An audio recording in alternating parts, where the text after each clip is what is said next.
Homomorphism की कुछ theorems, जैसे इस तरह से कि लास्ट जो थ्योरम अपन ने की थी उसके अंदर एफ जी से जी डैश के अंदर कोई भी होमोमॉर्फिज्म है, जी की होमोमॉर्फिक इमेज अपन किससे लिखते हैं, एफ ऑफ जी से।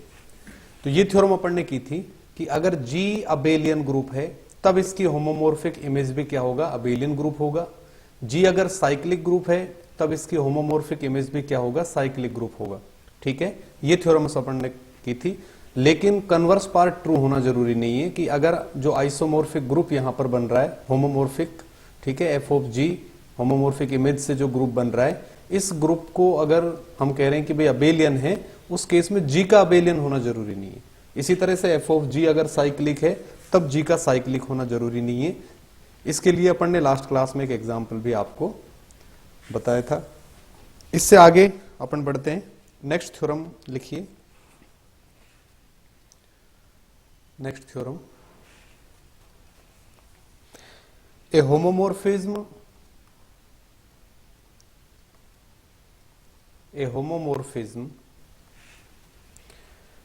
F of a group G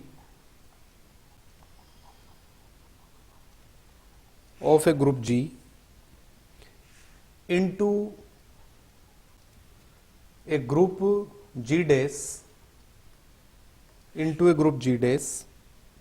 is a monomorphism and only if and only if kernel of F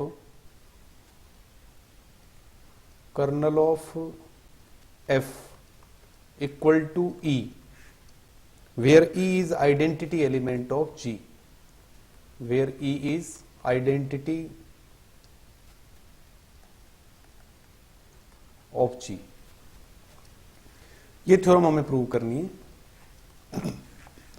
homomorphism दे रखा है F कहां से, G से G डैश के अंदर, तब होमोमॉर्फिज्म मोनोमॉर्फिज्म कब बनेगा ये आपको देखना है। ठीक है, होमोमॉर्फिज्म मोनोमॉर्फिज्म बने उसकी कंडीशन क्या होगी कि कर्नल के अंदर केवल एक एलिमेंट होना चाहिए।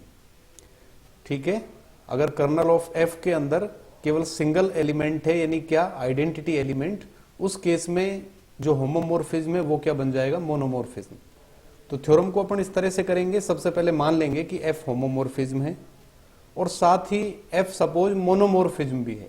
मोनोमॉर्फिज्म का मतलब क्या होगा बताओ, मोनोमॉर्फिज्म क्या होगा, होमोमॉर्फिज्म होना चाहिए और प्लस वो क्या हो जाएगा, 1 1 हो जाएगा। ठीक है, 1 1 फंक्शन, होमोमॉर्फिज्म भी हो और 1 1 फंक्शन भी हो, तब उसको अपन क्या कह रहे हैं, मोनोमॉर्फिज्म कह रहे हैं। तो सबसे पहले मान लेते हैं कि जो होमोमॉर्फिज्म अपने पास है वो क्या बन रहा है, मोनोमॉर्फिज्म बन रहा है। उस केस में प्रूव करेंगे कि उसके कर्नल में केवल एक एलिमेंट होगा और वो क्या होगा, आइडेंटिटी एलिमेंट होगा। ठीक है, तो इसको करते हैं।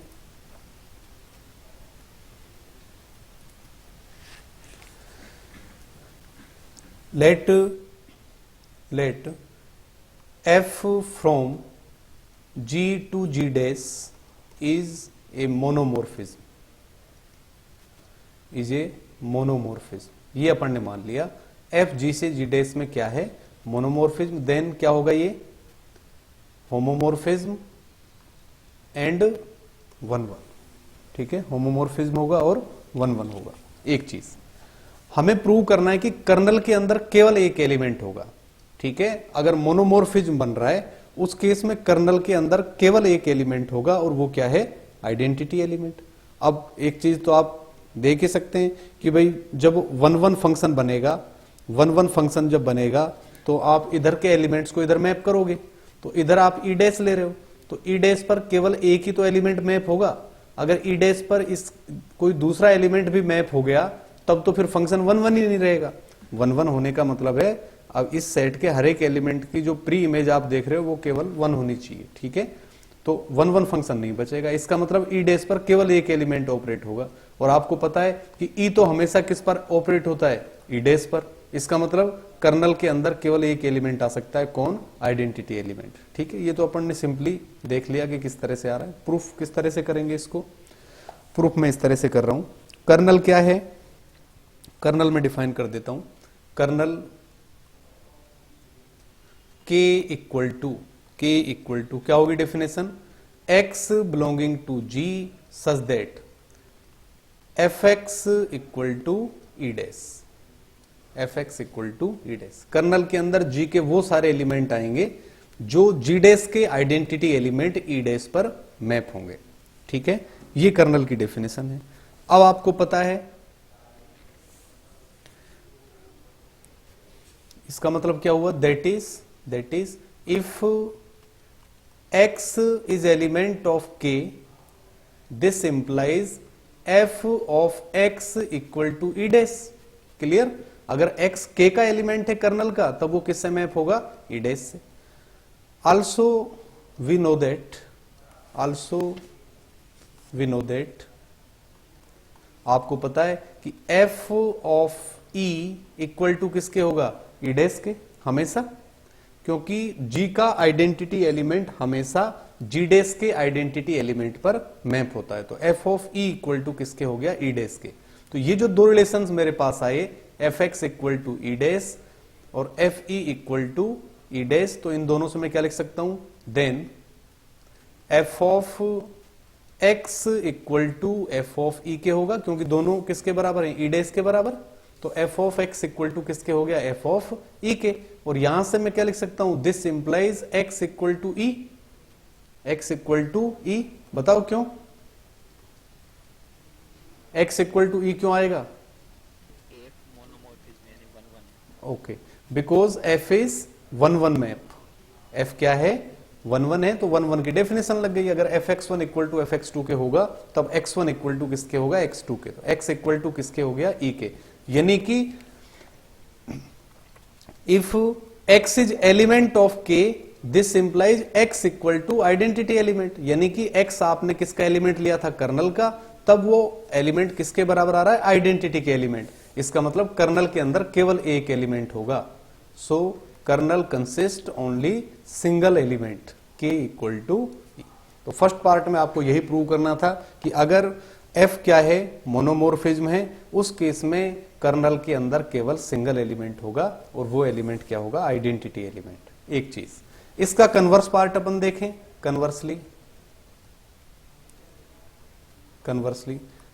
अपन ने मान लिया, let kernel equal to E, कि सपोज कर्नल के अंदर केवल एक एलिमेंट है, and f from g to g dash is homomorphism, then we have to prove that f is monomorphism,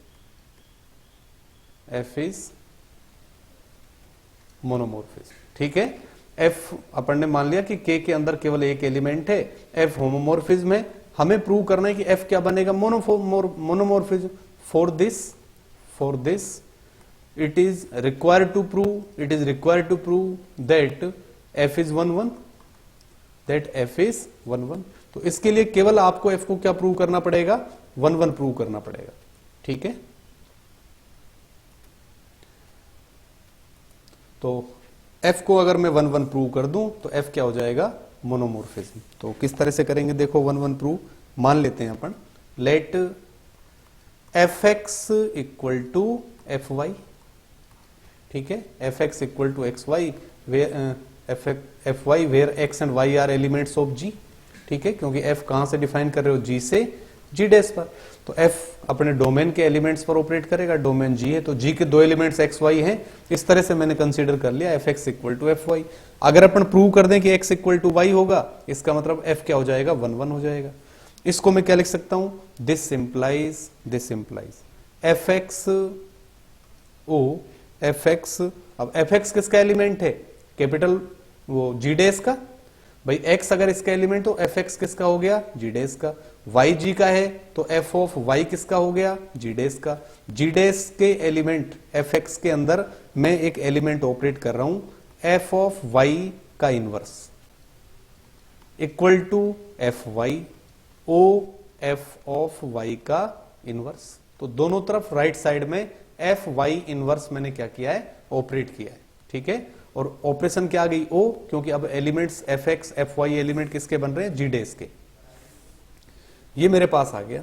इसको मैं किस तरह से लिख सकता हूं, देखो होमोमोर्फिज्म की प्रॉपर्टीज में अपन ने किया था, this implies F X o, ये क्या बनेगा, F of Y inverse equal to F Y o F of Y inverse. ये आपको बताया था, ये अपन ने प्रूव किया था कि एफ ए का होल इनवर्स इक्वल टू किसके होगा, एफ ऑफ ए इनवर्स के।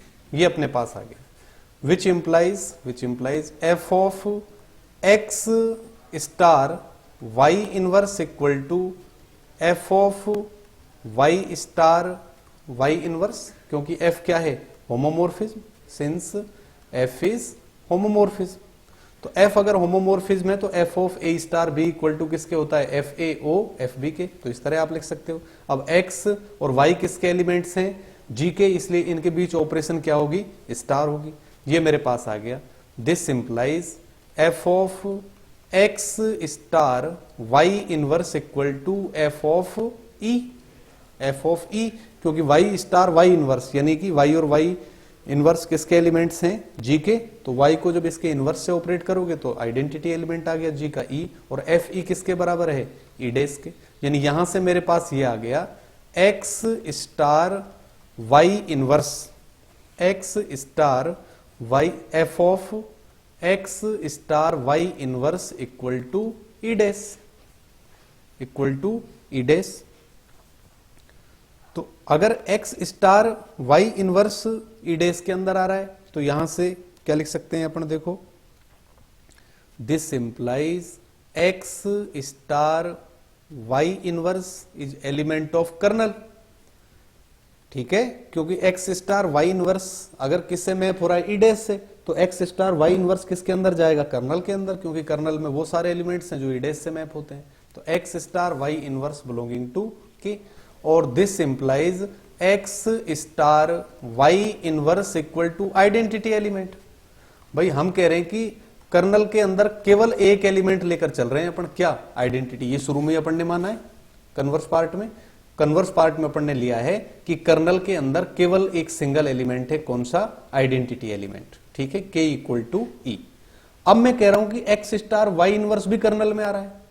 अब ये एलिमेंट अगर कर्नल का है तो इसको तो निश्चित रूप से ई के बराबर ही होना पड़ेगा, क्योंकि कर्नल में तो एक ही तो एलिमेंट है, ई। तो अगर कोई भी एलिमेंट आएगा कर्नल में तो वो वापस किसके बराबर आएगा, ई के बराबर। तो X star Y inverse equal to किसके हो गया, ई के। यहां से मैं लिख सकता हूं this implies x star Y inverse star y equal to e star y. दोनों तरफ वाई ऑपरेट कर दिया तो वाई इनवर्स स्टार वाई तो आइडेंटिटी एलिमेंट बनेगा, यानी कि एक्स इक्वल टू वाई। तो f x equal to F y अपन लेकर चलें, f x equal to F y prove कर दिया, एक्स इक्वल टू वाई। इसका मतलब क्या हुआ, this implies f is 1 1, f is 1 1 homomorphism, f is 1 1 homomorphism. F अगर 1 1 होमोमोर्फिज्म है, this implies f is monomorphism, f is monomorphism, ठीक है। तो ये थ्योरम प्रूव हो गई कि अगर कोई भी होमोमोर्फिज्म आपके पास है वो मोनोमोर्फिज्म कब बनेगा, उसकी कंडीशन है कर्नल के अंदर केवल एक एलिमेंट होना चाहिए, आइडेंटिटी एलिमेंट। इसी तरह से एक और थ्योरम इसके अंदर लिखिए आप, नेक्स्ट थ्योरम,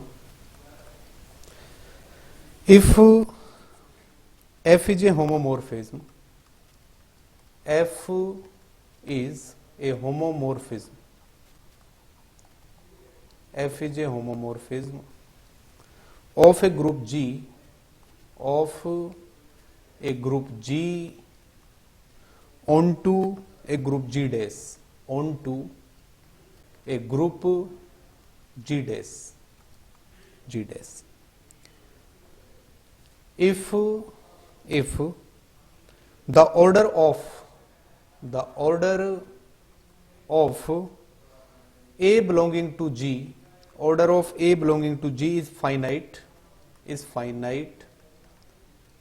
और मान लेते हैं order of A equal to suppose क्या है, n है, इस फाइनाइट से n, then order of F A, then order of order of F of A equal to, अगर मैं मान लू सपोज क्या है, M, M is divisor of N, is divisor of N, ये आपको प्रूव करना है।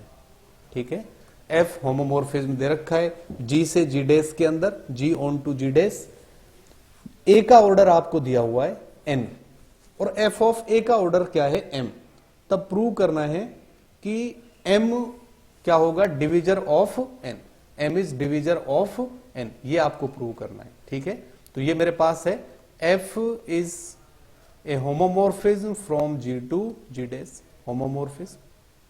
ठीक है, और साथ ही ऑन टू भी दिया हुआ है। ठीक है, onto homomorphism from G to G dash, order of element A equal to किसके, एन के, order of F A equal to किसके है, एम के। मुझे प्रूव करना है कि M is divisor of N, M N का डिविजर होगा, ये मुझे प्रूव करना है। तो इसको देखो मैं किस तरह से करूंगा। ऑर्डर ऑफ ए अगर एन के बराबर है, इसका मतलब क्या होगा, a n equal to identity, a n equal to identity. इसको मैं क्या लिख सकता हूं, this implies a star a n times equal to identity, ये मेरे पास है। ठीक है, ये हो जाएगा। अब देखिए आप, since f of e equal to किसके बराबर है, ई डेस के, f of e equal to e dash, यहां से मैं लिख सकता हूं this implies e dash equal to F of e किसके बराबर है, ए एन के बराबर, ये लिख सकते हैं। ई इक्वल टू क्या है, ए एन, विच इंप्लाइज, इसको मैं देखो अब क्या लिख सकता हूं, e dash equal to F of a n को लिख दिया मैंने a star and so on star a. F is homomorphism, so this implies e dash equal to F of A star f of a, और कितनी बार आ रहा है ये, N times चल रहा है, which implies e dash equal to F of a n, ये आ गया। ठीक है, e dash equal to F of a n, that is f of a n equal to e dash, और साथ ही ऑर्डर ऑफ एफ ए किसके बराबर लेकर चल रहे हैं अपन, एम के बराबर। एफ ए का ऑर्डर क्या है, देखो एम, तो एफ ए का ऑर्डर अगर एम है तो क्या लिख सकते हो आप, F of A M equal to किसके, आइडेंटिटी के। तो एफ ऑफ ए को जब एम टाइम्स ऑपरेट कर रहे हो तो आइडेंटिटी यानी ई डेस, क्योंकि इसका जो जी डेस का आइडेंटिटी वो तो ई डेस है। ठीक है, और एफ ऑफ ए को जब एन टाइम्स ऑपरेट कर रहे हो तब भी ई डेस आ रहा है। ठीक है, जबकि ऑर्डर क्या है, एम, तो ऑर्डर क्या होता है, स्मॉलेस्ट, ऑर्डर क्या होता है, स्मॉलेस्ट होता है। ठीक है, और ये आपको पता है कि अगर इसके अलावा ये अपने थ्योरम की थी, सपोज ऑर्डर ऑफ ए किसके बराबर है, एन के बराबर, और A M equal to identity है, तब एम इक्वल टू क्या लिखते हो, एन क्यू, तब एम इक्वल टू किसके आ जाता है, एन क्यू, या ये कहें कि N is divisor of M, यानी कि जो ऑर्डर है उसका इस वाले नंबर में पूरा पूरा क्या जाएगा, भाग जाएगा। वो आपको पता है क्यों, क्योंकि सपोज एलिमेंट ए है, ठीक है, इसका ऑर्डर सपोज 5 है, तो इसका मतलब A5 इक्वल टू किसके होगा, आइडेंटिटी। A5 आइडेंटिटी है तो A10 भी आइडेंटिटी होगा, और 5 किसको डिवाइड करेगा, 10 को। A15 भी आइडेंटिटी होगा और 5 किसको डिवाइड करेगा, 15 को। यानी कि कोई भी एलिमेंट जो इस कंडीशन को फॉलो करेगा, ठीक है, इस पॉजिटिव इंटीजर को ये जो ऑर्डर है वो हमेशा डिवाइड करेगा। तो यहां पर n इस कंडीशन को सेटिस्फाई कर रहा है, जबकि f ऑफ a का ऑर्डर क्या है, मेरे पास m है, इसका मतलब m क्या होगा, divisor of n, then m is divisor of n, divisor of n। ठीक है, तो ये थ्योरम यहां पर कंप्लीट हो गई कि m n का क्या होगा, डिविजर होगा। ये प्रूव करना था, m is divisor of n।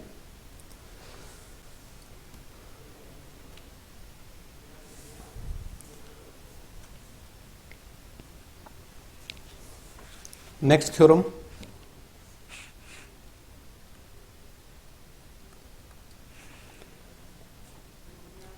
The relation of isomorphism, the relation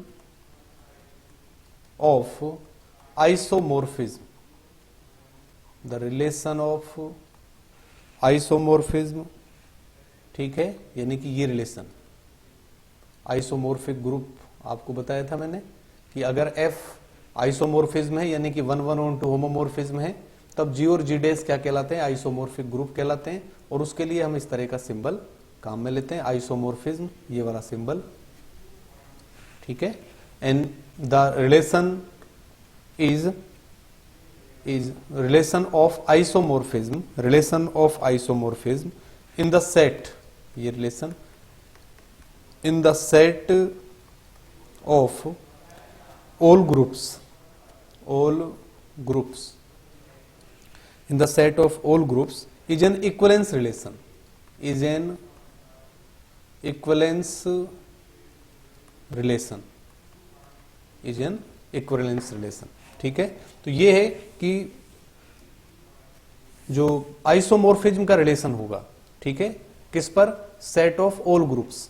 तो प्रूफ, सपोज ये अपने पास कोई भी G इक्वल टू, मैंने सेट मान लिया ग्रुप्स का, इसके अंदर ग्रुप्स हैं G1, G2, G3 and so on, इस तरह से ग्रुप्स आ रहे हैं, ठीक है।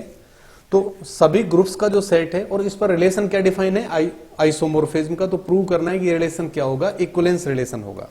क्या होगा, इक्विवेलेंस रिलेशन होगा। तो सबसे पहले आपको पता है कि अगर कोई भी मैपिंग अपन डिफाइन करें, F from G to G या फ्रॉम G1 टू G1, ठीक है, एक मैपिंग डिफाइन कर दी, या मैं मैपिंग F नहीं लिख ले, I लिख देता हूं, I मैपिंग मैंने डिफाइन कर दी, और इस तरह से डिफाइन कर दी कि I of X equal to किसके है, X के, यानी कि मैपिंग क्या है, आइडेंटिटी मैप। मैपिंग क्या है, आइडेंटिटी मैप। इस मैप को क्या कहते हैं, IX इक्वल टू X को आइडेंटिटी मैप। तो ये अगर आइडेंटिटी मैप है तब क्या होगा, आइडेंटिटी मैप हमेशा क्या होगी, 1,1 भी होगी, ऑन टू भी होगी, होमोमोर्फिज्म भी बन जाएगी, क्योंकि IXY इक्वल टू XY के होगा। X को वापस IX लिख सकते हो, Y को IY लिख सकते हो, तो IXY equal to IX into IY इस तरह का बन जाएगा। और आइडेंटिटी मैप हमेशा क्या होगी, 1,1 ऑन टू होगी। तो 1,1 ऑन टू और होमोमोर्फिज्म है, इसका मतलब I यहां पर क्या है, आइसोमोर्फिज्म है।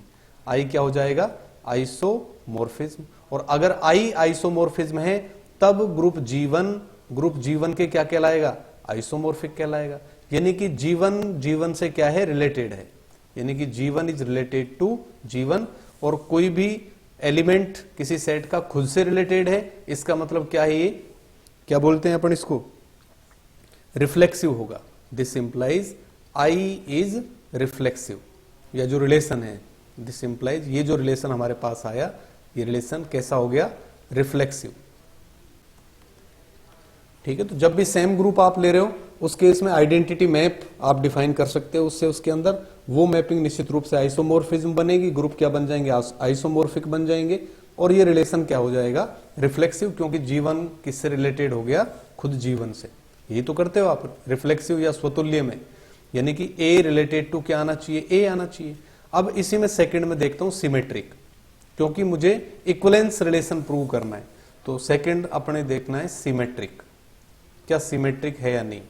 तो सिमेट्रिक के लिए क्या करते हैं अपन, A रिलेटेड टू B होना चाहिए, ठीक है, ये लेकर चलते हो आप, A related to B, prove कर देते हो कि B क्या होना चाहिए, रिलेटेड टू A। तो यहां पर अपन ने मान लिया, late G1 is isomorphic to G2, मान लिया कि G1 G2 का आइसोमोर्फिक है, देन रिक्वायर्ड टू प्रूव, क्या प्रूव करना है, G2 is isomorphic to G1, ये हमें प्रूव करना पड़ेगा। तो ये G1 अगर आइसोमोर्फिक है G2 के, ठीक है, since G1 is isomorphic to G2, this implies there exist F from G1 to G2 such that F is isomorphism, F is isomorphism, ठीक है। आइसोमोर्फिज्म का मतलब 1,1 है, ऑन टू है और होमोमोर्फिज्म है। अगर दो ग्रुप आइसोमोर्फिक हैं तब कोई ना कोई आइसोमोर्फिज्म एग्जिस्ट करेगी उनके बीच में। तो कोई ना कोई मैप ऐसी डिफाइन कर सकते हैं अपन, ये एग्जिस्ट करेगी जो आइसोमोर्फिज्म बनेगी, यानी कि 1,1 बनेगी, ऑन टू बनेगी और होमोमोर्फिज्म बनेगी, ठीक है। तो F आइसोमोर्फिज्म है। मुझे क्या प्रूव करना है कि G2 किससे रिलेटेड है, G1 के। अब देखो, since F is 1 1 on 2, F is 1 1 on 2.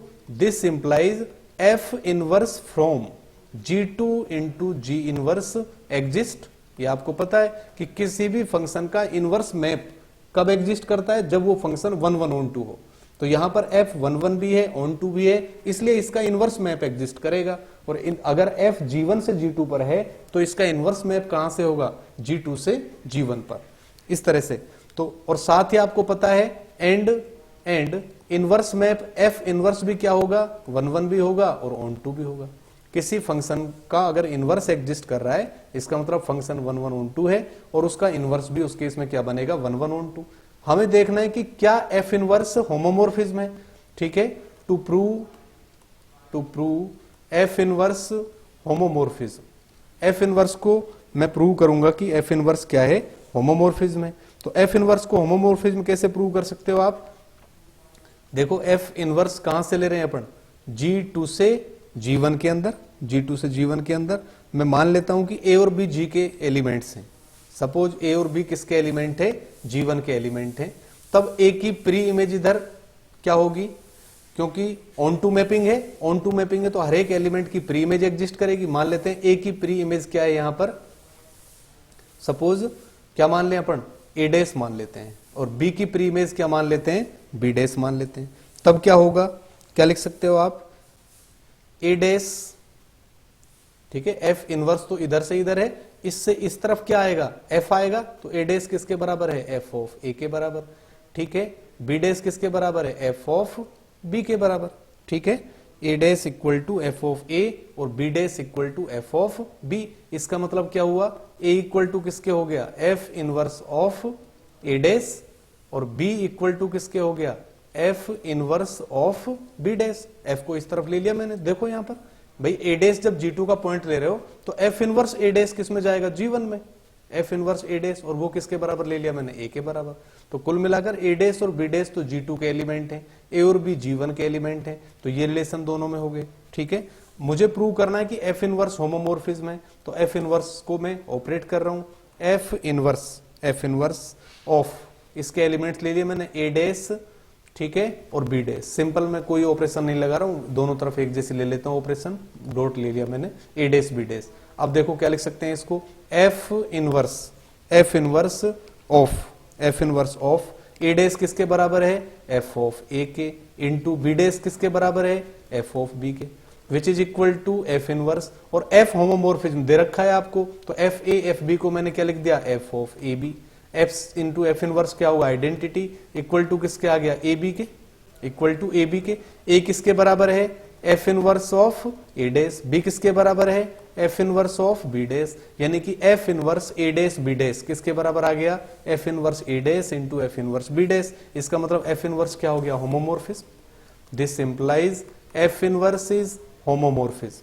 और साथ ही F इनवर्स 1 1 on 2 है, तो आप कह सकते हैं this implies F inverse from G2 into G1 is 1 1 on 2 homomorphism. तो अगर ये 1 1 on 2 होमोमोर्फिज्म है, इसका मतलब क्या होगा, आइसोमोर्फिज्म। और F इनवर्स अगर आइसोमोर्फिज्म है, इसका मतलब G2 is isomorphic to G1।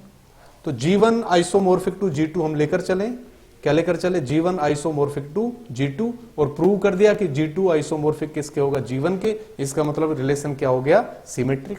This implies this relation is symmetric.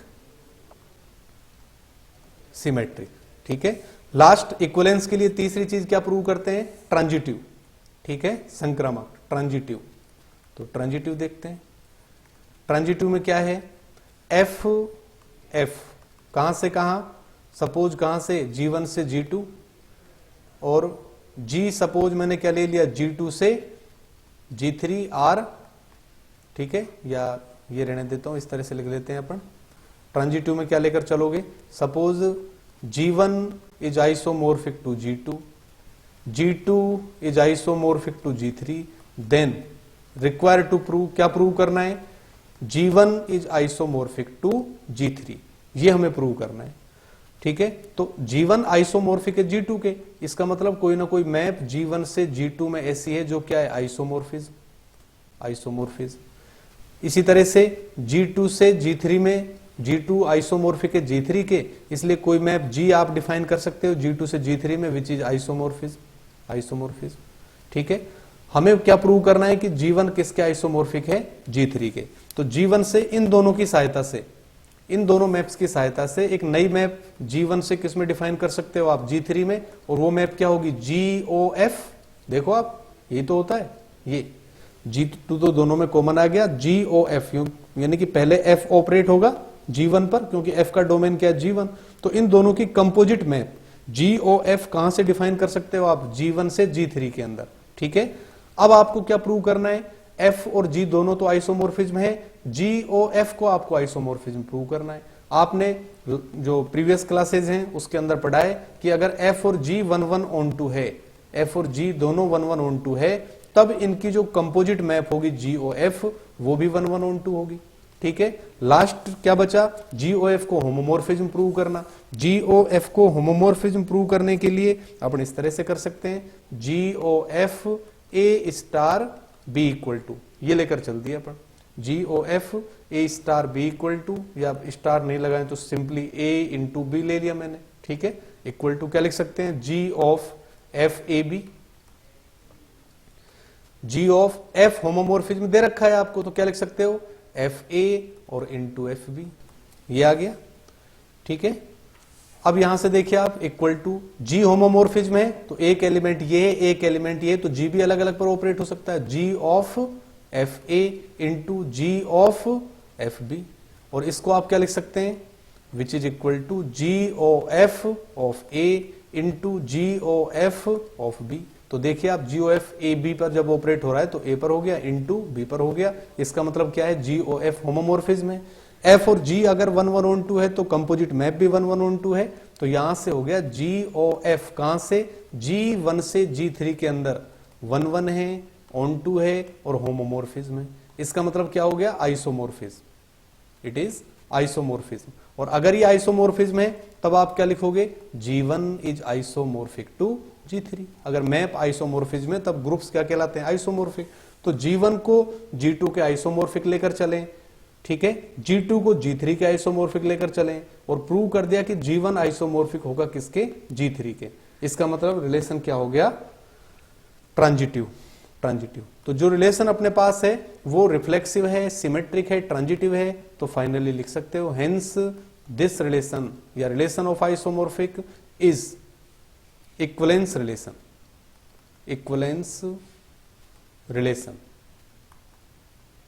ठीक है, तो यही प्रूव करना था कि आइसोमोर्फिज्म का जो रिलेशन है वो रिलेशन क्या होता है, इक्विवेलेंस रिलेशन होता है।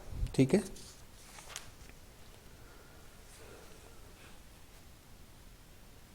आगे समझ में थ्योरम्स। एग्जाम्पल लिखो, एक एग्जाम्पल। ठीक है, कुछ और थ्योरम्स हैं जो फिर नेक्स्ट लेक्चर में अपन करेंगे। एक एग्जाम्पल लिख लीजिए, prove that a mapping F from C to C, इस तरह से डिफाइन किया है, F of X plus iota Y equal to iota Y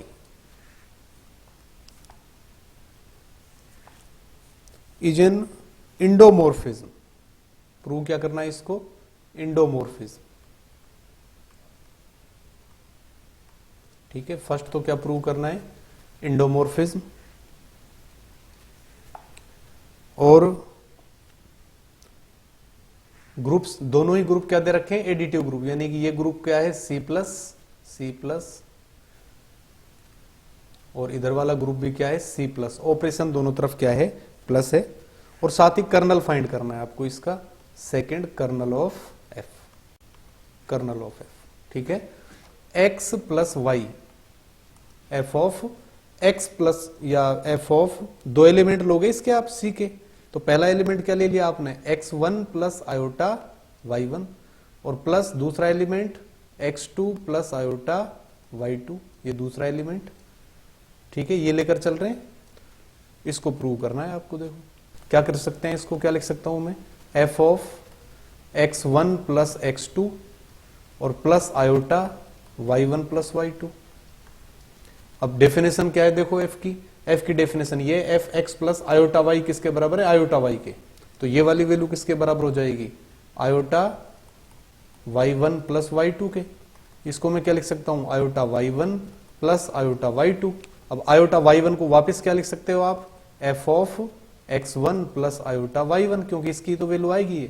और प्लस इसको क्या लिख सकते हो, F of x2 plus iota y2, ये आप लिख सकते हो। इसका मतलब f क्या हो गया,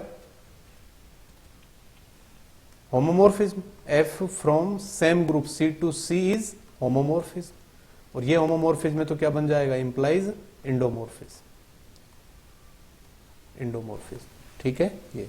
और इसका कर्नल इसका निकाल सकते हो आप। कर्नल k इक्वल टू क्या है डेफिनेशन, x बिलोंगिंग टू, ठीक है, या z belonging to C such that f of z equal to 0। क्योंकि दूसरी तरफ C है, ऑपरेशन क्या है, प्लस है, तो प्लस के रेस्पेक्ट में आइडेंटिटी एलिमेंट क्या होगा, 0। यानी कि ये आ जाएगा x plus iota y such that f of x plus iota y equal to 0। इसको मैं क्या लिख सकता हूं, x plus iota y such that इसकी value iota y equal to 0। और आयोटा y 0 है तो y 0 होगा, यानी कि सेट क्या बचा, x, यानी कि सेट ऑफ रियल नंबर्स। क्योंकि x और y क्या होते हैं, रियल नंबर्स, तो केवल x आएगा कर्नल के अंदर, केवल रियल नंबर्स का सेट क्या आएगा, कर्नल के अंदर आएगा। तो इस तरह से आप इसको कर सकते हैं। तो कुछ एक थ्योरम्स अपन ने इसमें कर लिए हैं। नेक्स्ट जो अपना लेक्चर होगा उसके अंदर अपन एक इंपॉर्टेंट थ्योरम करेंगे, केले थ्योरम। ठीक है, होमोमॉर्फिज्म की काफी इंपॉर्टेंट थ्योरम है केले थ्योरम। और फिर केले थ्योरम पर बेस्ड कुछ एग्जांपल्स वहां पर अपन देखेंगे।